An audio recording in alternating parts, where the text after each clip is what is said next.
एक तनख्वाह से कितनी बार टैक्स दूं और क्यों?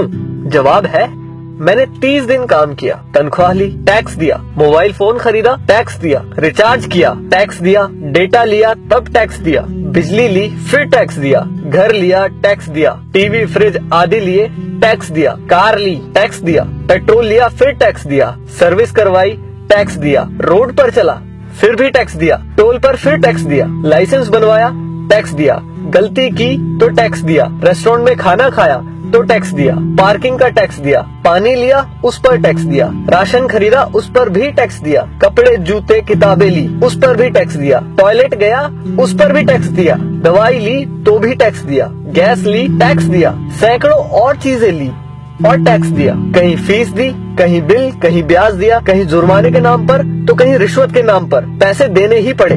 ये सब ड्रामे के बाद गलती से सेविंग में बचा लिया तो फिर टैक्स दिया। सारी उम्र काम करने के बाद कोई सोशल सिक्योरिटी नहीं, कोई पेंशन नहीं, 5 साल के MP MLA रहते तो बात और थी, कोई मेडिकल सुविधा भी नहीं, बच्चों के लिए अच्छे स्कूल नहीं, पब्लिक ट्रांसपोर्ट नहीं, सड़कें खराब, स्ट्रीट लाइट खराब, हवा खराब, पानी खराब, फल सब्जी जहरीली, हॉस्पिटल महंगे, हर साल महंगाई की मार, आकस्मिक खर्चे व आपदाएं, उसके बाद हर जगह लाइनें। सारा पैसा गया कहाँ? करप्शन में, इलेक्शन में, अमीरों की सब्सिडी में, माल्या जैसों को भगाने में, अमीरों के फर्जी दिवालियां होने में, स्विस बैंकों में, नेताओं के बंगले और कारों में और हमें झंडू बाम बनाने में। अब किसको बोलूं कौन चोर है? आखिर कब तक हमारे देशवासी यूं ही घिसटते जिंदगी जीते रहेंगे? मैं जितना देश और इस पर चिपके परिजीवियों के बारे में सोचता हूँ, परेशान हो जाता हूँ। समय आ गया है कि किसी की भी भक्ति से बढ़कर देश और देशवासियों के बारे में सोचे।